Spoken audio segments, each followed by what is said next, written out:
Well, thank you for joining us today. Now, as we understand it, you're the author of the book On the Track of Water's Secret. Can you tell us what got you interested in water in the first place?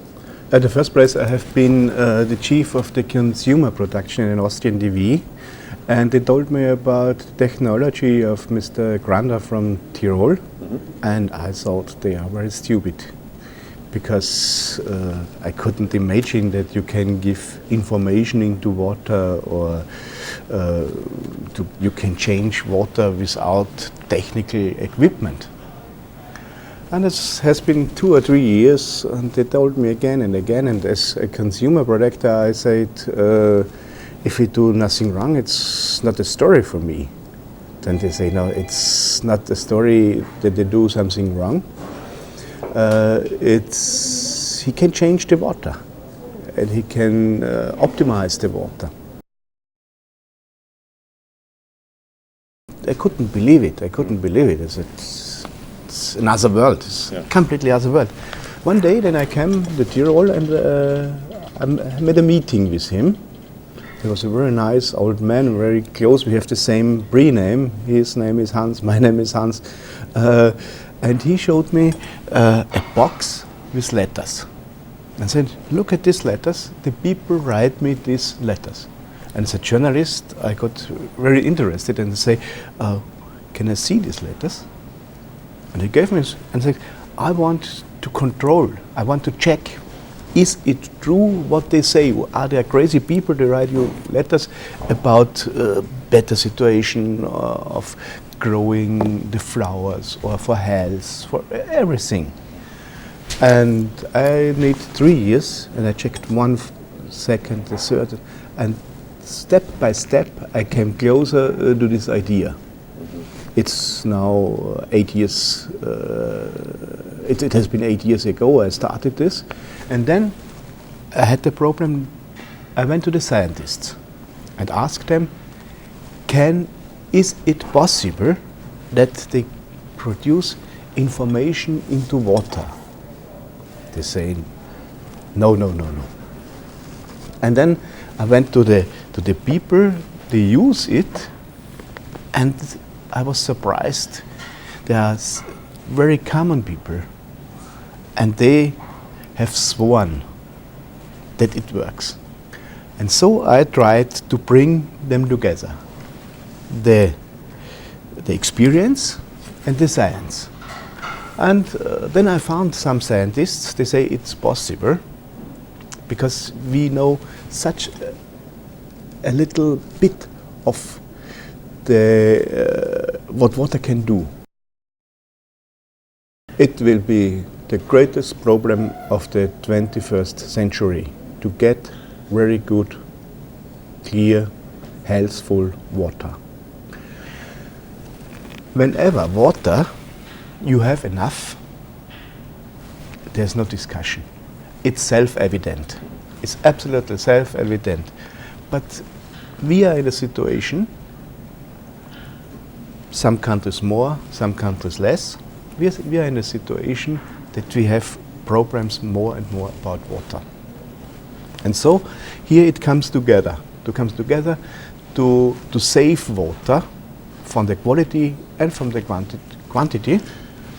And in the mind, it must happen in the mind, because we waste water any time. Big companies make the very, very big business with water. So it's also a question of democracy, of independence. So we have to develop water systems all over Europe, also all over the world, that everybody has the right to get good, clear, healthful water.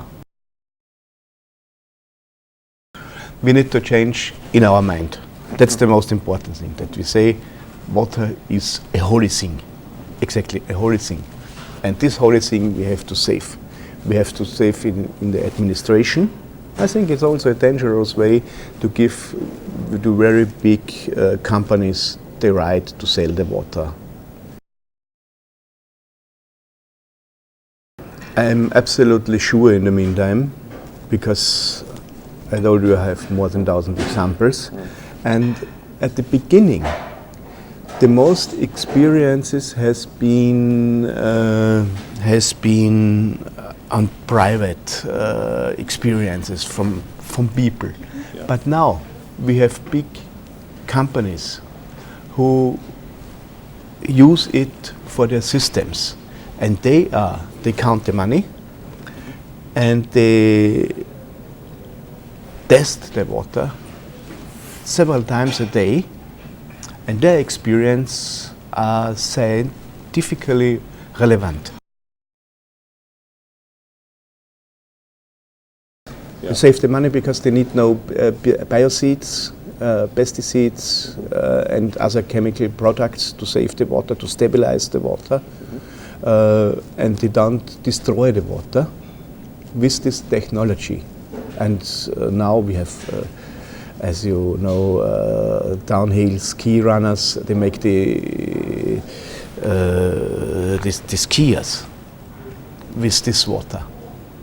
They make the snow, or? No, not the snow. This the plastics. For the material for the skis? The materials for the skis. In Austria, there's a big company to produce for the World Championship the skiers, Right. and they use it. And there are several other car companies, they use it. And they have, they can show you exactly their results. 1 year ago, a European meeting with medicians, and they changed their experiences. And I think we have in Germany 40 or 50 doctors, medicians, they are working with this water. You have to be very, very carefully to produce the results, because the people, they are sick, they are ill, they have in their mind maybe their last hope for helping, and you have to be very, very carefully. But otherwise, we have to go this way too, to make experience how water can help for your health. But the results you have, say, very, very loudless.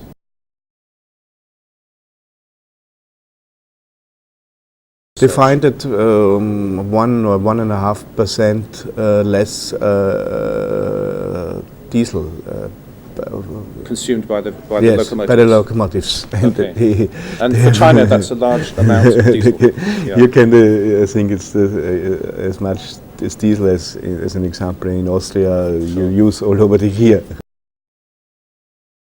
I understand the skeptics, because I have been very, very skeptic. I said it's out of mind. It's absurd.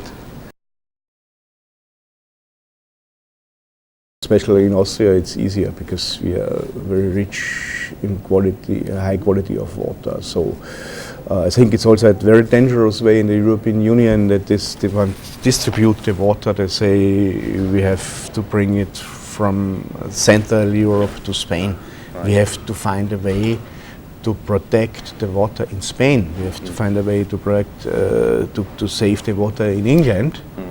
And not to transport it, because it's the wrong mind in your head if you say you can solve the problems by transportation water from one place to the other. It would be so clever, like you say, you make a system, you bring the blood from the head in the legs.